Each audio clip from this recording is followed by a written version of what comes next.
قصه چی را گفت تو؟ قصه بایزید بسطامی، یک اولیا بود.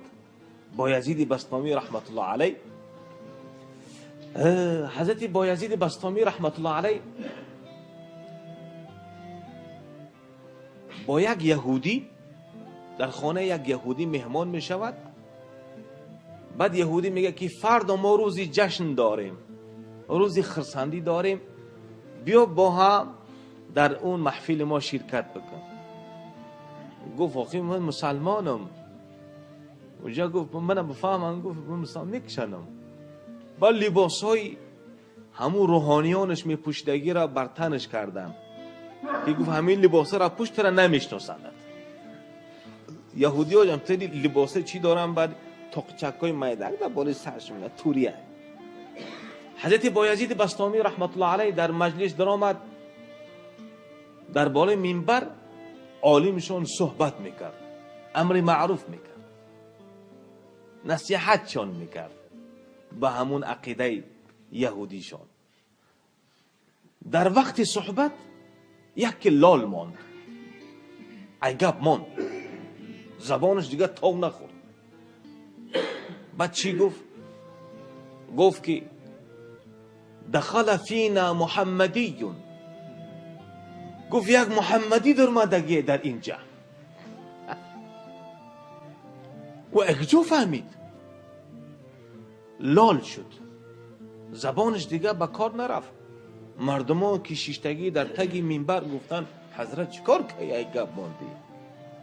گپ بزاخی. گفت یک محمدی در آمده است، یک محمدی هست.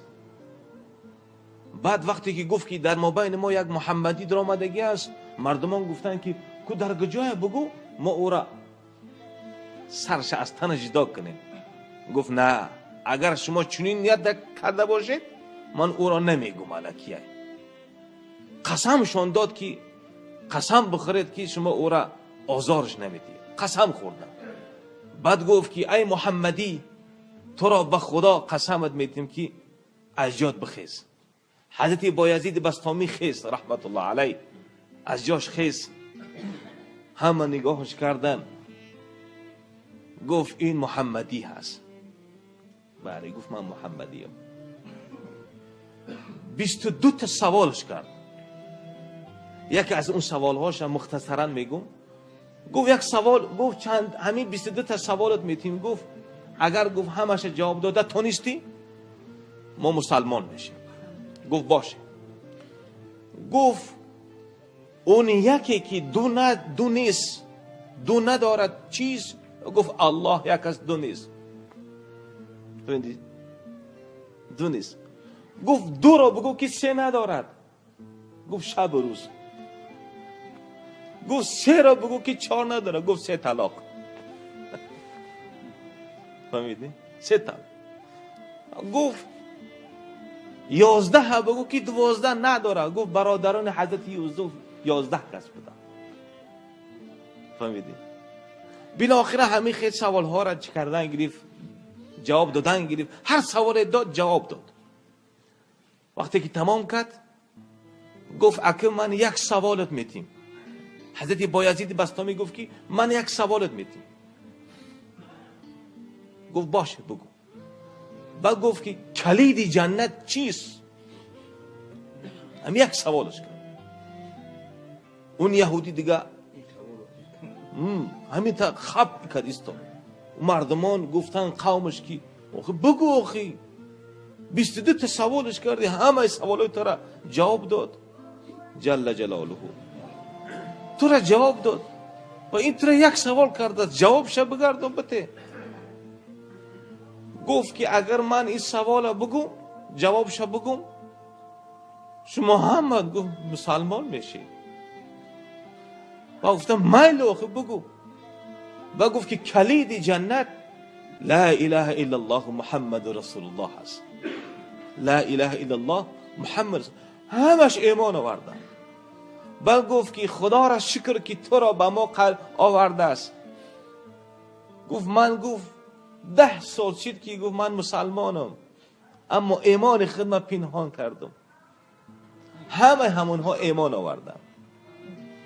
برای این خاطر من و شما محمد شده نمیتونیم، اما صفت محمدی داشته میتونیم.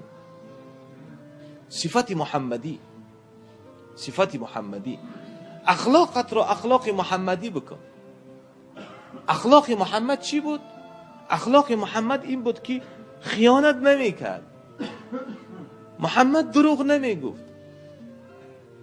یکی از صفتهای پیامبر خدا چی است؟ محمد صادق، محمد راستگو، محمد امین، محمد امانتدار، محمدی که هرگز چشمش به طرف بد مائل شدگی نیست، محمدی که هرگز غیبت کردگی نیست. محمد مهربان بودن صلی الله علیه و سلم. فهمیدی؟ برای این خاطر من و شما باید محمدی باشیم. وقتی محمدی که شدی، در هر کجایی هم که باشی اخلاق محمدی داشته باش. والله اگر به اخلاق تو مسلمان محمدی، عروسا هم ایمان می آورن. فهمیدی؟ عروسا مسلمان میشن. فهمیدی؟ مسلمان میشن. یک مرده که بود که در کوچه ما بود، یوریک. سه وقت ما فکر میکنیم که چرا هم مسلمان نشید، لیکن با قسم میخونه، گفت با خدا قسم، با خدا بزنم میگفت، همتری میگفت، لیکن اما اسلام قبول نکرد. برای چی؟ برای که اون شاید در من و شما مسلمانان، در اخلاق من و شما یک چیزی دیده بود. فهمیدی؟ یک چیزی دیده بود. برای من خاطر محمدی باش، اخلاق محمدی را در خودت بکن، هم دنیا و هم آخرت رستگار میشه. الله سبحانه و تعالی من و شما را توفیق محمدی را نصیب بگرداند. الله سبحانه و تعالی روز قیامت من و شما را به شفاعت محمد صلی الله علیه و سلم نصیب بگرداند. اللهم اهدنا الصراط المستقیم صراط الذين انعمت عليهم غير المغضوب عليهم ولا الضالين.